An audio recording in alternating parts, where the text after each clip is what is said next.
It's really frustrating to see great comedians and performers in the country not be able to be seen by a big audience because a 55-year-old drug addict is in charge of who goes where.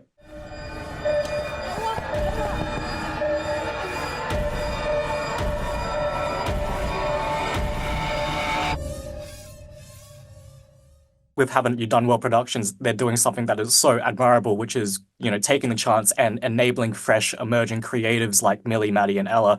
What does Descent as a web series symbolize for the Australian comedy scene? What excites me the most is they've been able to make something that you don't get to make very often in Australia, unfortunately. When Donna was coming through, there was an audience who were desperate for some really like out there comedy in Australia.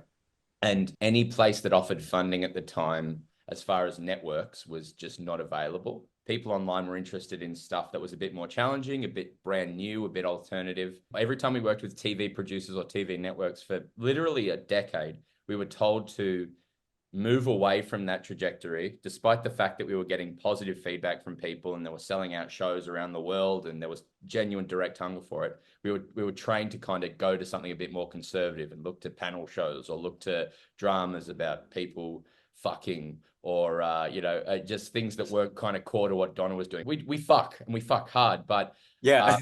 uh, it's nice to see something that as it becomes harder and harder in Australia to make TV shows, when you look at the Logies and you look at the shows that were put up as the flagship Australian shows, it's nice to make things that I know that people will genuinely love, but would never be made for TV. As that medium gets smaller and smaller, I guess it stands for the new voice of Australian comedy because it's hard to find that voice in other places now. So when something like Descent gets made and it's incredibly Australian, like it's deeply Australian, the show, it symbolizes Australian comedy is as good as it's ever been, and that lineage is still there. It's just online now. What makes Australian comedy? I'm gonna say what I want to be the thing that makes Yeah. Australian comedy, which is that it's being made by Australians. I feel like that is what is Australian about Descent, is that we're not like in the outback doing like a spooky horror about like a man losing his mind. Like Yeah, we're not like that's a good point. we're not leaning into like our accents. It's like the only thing about it is that we are people who have grown up here and who have experienced what it's like to be here, and now we're making something out of our brains, and just purely for that reason, it is Australian. Comedy at its best, it took me like 12 years to figure this out, but comedy at its best is just truth. And I think that's what you see with a lot of people who are really successful for our generation now or your generation now are Australians who are literally talking to the experience of working at Boost Juice or the high school teachers or the thing.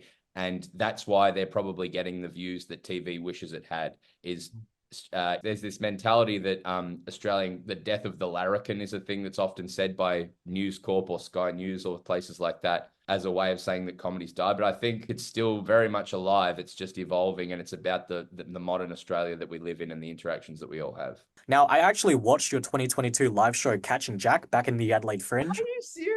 Yeah, no, for real. So to see that you have this new web series, congratulations on Descent. It's so funny that you saw Catching Jack, because I feel like the entire time we've been working together, we've wanted to create something that was long form narrative, high concept, with like big sets, like cool props and costumes, but like finding the money to do it, very challenging. Yeah, And it would be. like honestly, and like to have had the support of Have You Done Well to make this has been like we've been pinching ourselves the whole time. Was there an overlap with Catching Jack and this? Yes. So the way that the show came about was we were on the same lineup show as these guys in the comedy festival. It was Emma Holland and Frankie McNair's show, Emma's Deb. And I don't know if we've said this to you directly, but like you just made the most offhand comment to us, like in the dressing room. Oh, fuck you guys. Yeah, it's like, yeah, fuck you. And we were like, wow, we gotta go. Haven't you done well? No, you were like, hey, if you've ever got a show you want to pitch, like pitch it to us. Which of course was like you being lovely, but we took it like really seriously. Did I say that? Yeah. Oh, that's nice. It was Broden. And that was literally the only interaction we'd had ever. We were like, okay, we're gonna put together a really cool pitch deck. That's nice. And because obviously we respect you and like enjoy your stuff so much. So we were excited to see if we could collaborate. So we honestly developed the concept for this show based off that one comment in the dressing room at Comedy Republic. I said, do something about submarine. Yeah, that's bad. In fact, Broden wrote it. Yeah, I have an idea. With the trifecta of Australian comedy, which is the audience, the artist, and the industry itself, haven't you done well productions? It looks like you guys are looking on a mission to address that trifecta. We kind of built it out of necessity, the production company, because when we were coming through, it was really hard for us to do something different and to be seen. And it's become harder from when we did it now. It's become even harder. Our only goal was one, for us to be able to make things and not receive notes from people who didn't know better than us, we thought. Like we'd often make a pilot and someone would say, you've got to think of your dynamic as a trio. So Zach needs to want love and Broden needs to want approval. And we're like, we've been performing together for so long.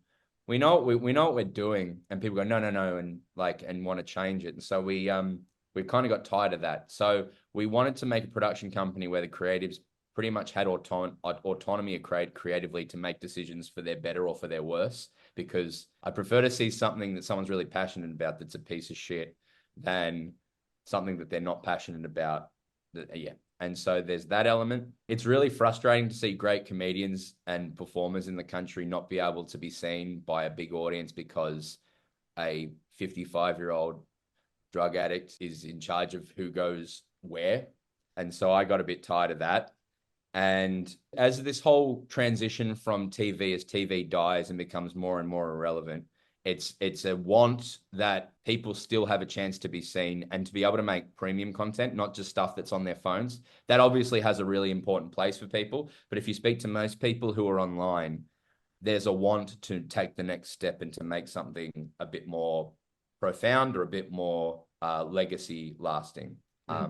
So it's the want to be able to do that and the want to be able to say in like 10 years time that it's all great and that Australia has an eclectic voice. We'd hate to become what's happened with music in this country, where it's really, really hard to be seen, or you have to be with a major label and pretty much just be making the same old like product. And if we can do that, that would be really, really cool. And to speak to that, I don't think there's anywhere else that we could have made this in Australia right now, like hands down. Yeah. Like absolutely. Yeah. Like it's just. And I should say, I'm not speaking about any drug addict in particular. That was our headline. It's like that's an archetype of who I played in Colin from Accounts kind of person. If you've seen that.